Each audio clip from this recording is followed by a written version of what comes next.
It was a warm summer evening when fate intervened and led me to meet the man who would become my husband, Mark. I was strolling along the sandy shore of a picturesque coastal town, enjoying the gentle breeze and the rhythmic sound of the waves. Little did I know that my life was about to take an extraordinary turn. As I walked along the shoreline, lost in my thoughts, I bumped into a tall, handsome stranger. Our eyes locked, and in that moment, time seemed to stand still. It was as if the universe had conspired to bring us together. "Hey, I'm sorry about that," the stranger said with a warm smile, his eyes twinkling with amusement. "No worries. I should have watched where I was going," I replied, feeling a rush of excitement.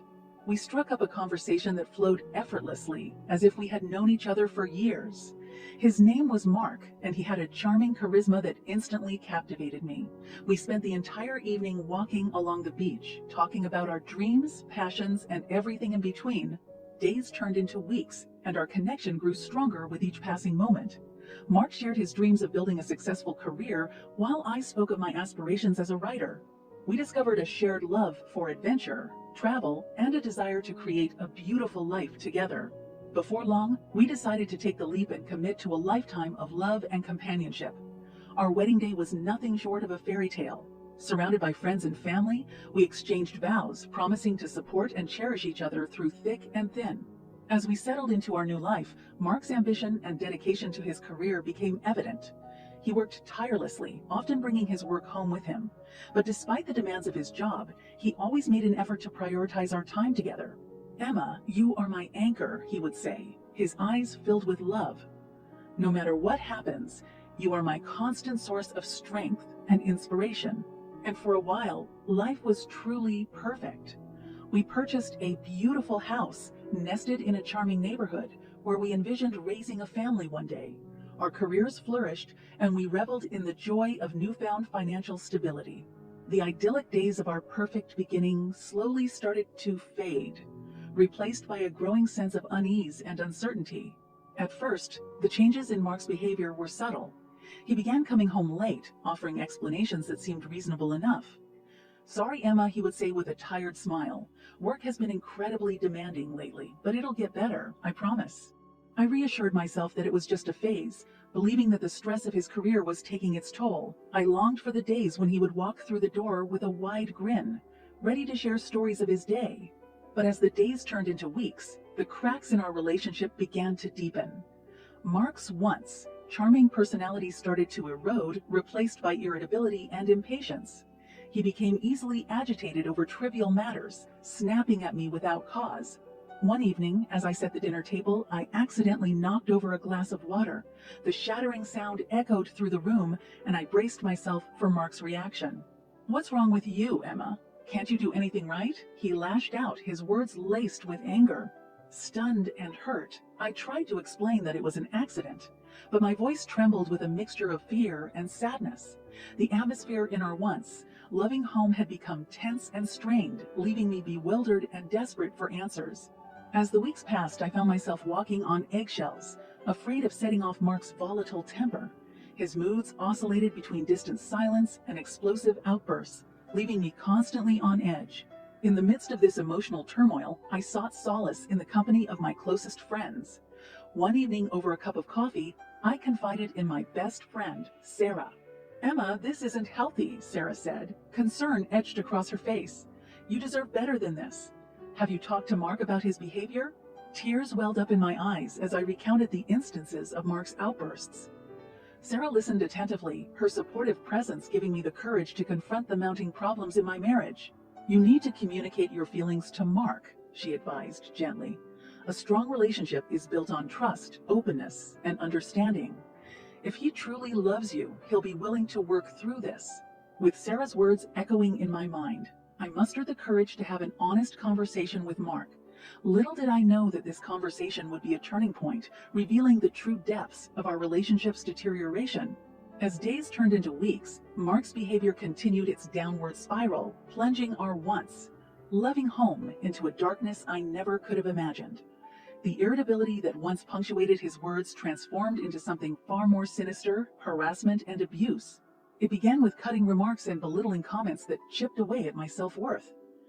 "You're so useless, Emma," he would sneer. I can't believe I married someone like you. At first, I thought it was a manifestation of his stress, a release of pent-up frustration. I desperately clung to the belief that the man I loved would return, that this nightmare would end. But the nightmare persisted, escalating from verbal abuse to physical aggression. He would shove me against walls, leaving bruises that painted my skin in shades of purple and blue. The once safe haven of our home became a battleground where I fought to preserve my sanity and physical well-being. Fear wrapped its icy tendrils around my heart, making every step I took in his presence a precarious one. I walked on eggshells, attempting to avoid the landmines of his volatile temper. My mind became a constant swirl of confusion and desperation, yearning for the return of the man I had fallen in love with. One particularly gloomy evening, as I prepared dinner, the tension in the air was palpable. Mark had been distant and brooding all day, a storm brewing behind his eyes. I mustered the courage to confront him. "Mark, we need to talk," I said, my voice quivering but resolute. "I can't live like this anymore. This isn't the person I fell in love with. Please, tell me what's going on." He turned to face me, his eyes ablaze with anger. "You think I'm the problem. You're the one who's always nagging, always complaining. I'm tired of your constant whining," he spat, his voice dripping with venom. Tears streamed down my face as I realized that the man I had once adored had become a stranger. A monster lurking beneath the facade of the perfect beginning we once shared. The abuse persisted for what felt like an eternity. I felt trapped, suffocated by the weight of his oppressive behavior. The isolation deepened as I withdrew from friends and family, ashamed of the secret I carried within me. But the human spirit is resilient, and a flicker of strength ignited within me. One fateful night, Mark didn't come home. In that moment, a decision crystallized in my mind.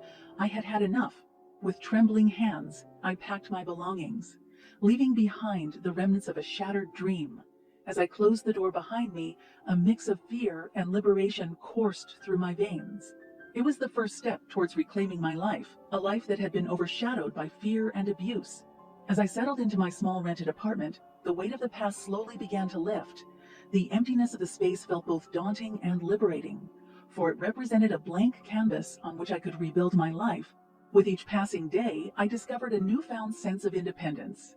The walls of my apartment became a sanctuary, shielding me from the horrors I had endured. I started to reclaim my identity, rediscovering the woman I had lost in the midst of the turmoil.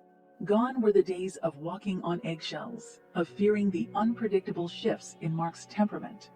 Now I had control over my own destiny. The notion of revenge began to take hold, a burning desire to reclaim my power and ensure that justice prevailed. One morning, as I sipped my coffee, a thought crystallized in my mind. I decided to seek legal counsel to explore my options. I needed to ensure that the scars left by Mark's abuse would not define my future. A month had passed since I had left the toxic environment behind and embarked on a journey of self-discovery and empowerment. I had settled into my new apartment, relishing the peace and freedom that enveloped me.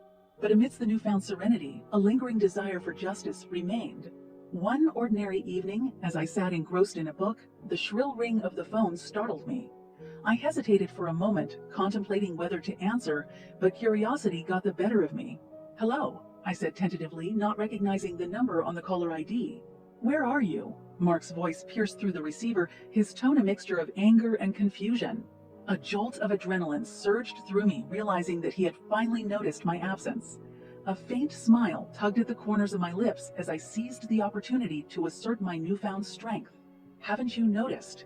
I've been gone from your house for a month now, and I'm living alone," I replied, my voice steady and resolute.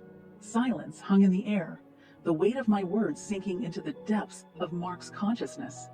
I could almost picture the shock and realization washing over him. "You can't just leave like that," he bellowed, his voice laced with disbelief. But his words fell on deaf ears.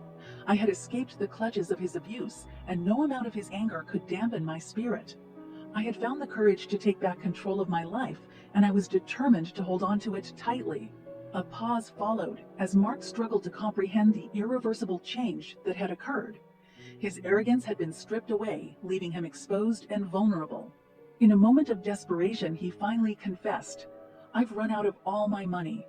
I can't pay off the house." His admission sent a surge of satisfaction through me. The tables had turned, and the consequences of his actions were starting to unfold. But this was not the end of the story, for I had a proposition of my own. With a calm and measured voice, I replied, "I'll buy the house from you and live in it, but we will get divorced." Fury erupted from Mark's end of the line. He unleashed a torrent of expletives and insults, his anger masking the reality of his desperate situation. But deep down, he knew he had no other choice. After what felt like an eternity, his voice wavered, defeated. "Fine. Do whatever you want. Just leave me alone." And with those words, the realization struck me. I had won. I had reclaimed my power and secured a future free from the torment that had plagued me for far too long. With the decision to buy the house from Mark and proceed with the divorce, I set the wheels in motion to secure my independence once and for all. The lingering taste of victory fueled my determination as I navigated the legal process with unwavering resolve. Meetings with my attorney, Laura, became more frequent as we strategized the best approach to protect my rights and ensure a fair resolution. The weight of Mark's betrayal and abuse fueled my fight for justice. Days turned into weeks, and weeks into months, as the legal battle played out. Mark's initial resistance and refusal to accept the reality of our situation slowly eroded in the face of mounting evidence. He was confronted with the consequences of his actions. During one particularly tense meeting, where negotiations reached a crucial juncture, Mark's facade of confidence began to crumble. His arrogance gave way to vulnerability as the stark reality of his financial predicament sank in. "I won't let you take everything from me," he shouted, his voice trembling with a mix of desperation and anger. Laura maintained her composed demeanor, countering his outburst with unwavering professionalism. "Mark, the evidence is clear. The abuse you inflicted and the financial mismanagement have consequences. It's time to accept the reality of the situation and find a resolution that allows both parties to move forward." Mark's face contorted with rage, but deep down, he knew that the tides had turned. He had squandered his chances at reconciliation, and the consequences were now unavoidable. Days later, in a small courtroom, the divorce proceedings reached their culmination. The judge, impartial yet empathetic, listened attentively as both parties presented their cases. The truth behind Mark's abuse and financial misconduct was laid bare for all to see. With each passing moment, the gravity of his actions weighed heavily upon him. His once confident demeanor crumbled, replaced by a humbled realization of the devastation he had caused. The judge's final decree echoed through the courtroom, marking the end of a chapter stained by abuse and manipulation. It was a bittersweet victory, as I had fought for my freedom and justice, but the scars of the past still lingered. Outside the courtroom, as the reality of the divorce settled in, Mark approached me with a mix of defiance and resignation. "I hope you're happy now," he sneered, attempting to regain control even in the face of defeat. I met his gaze with unwavering resolve, the newfound strength radiating from within. "Happiness isn't derived from the pain and suffering of others, Mark. I'm reclaiming my life and moving forward. It's time for both of us to find our own paths." As those words hung in the air, a sense of finality settled upon us. The tables had turned, and I had emerged victorious, not through revenge, but through my unwavering determination to break free from the cycle of abuse. With the divorce settlement behind me, I stood at a crossroads, armed with a newfound sense of empowerment and a burning desire to leave the past firmly in the rearview mirror. The first step towards my revenge was to secure a place I could call my own, a sanctuary that would be a testament to my strength and resilience.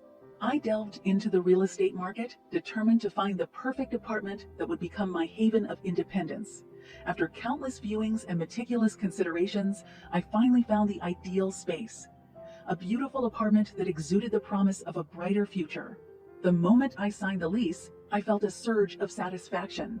It was a symbol of my triumph, a declaration that I had severed the ties that had bound me to a life of pain and misery.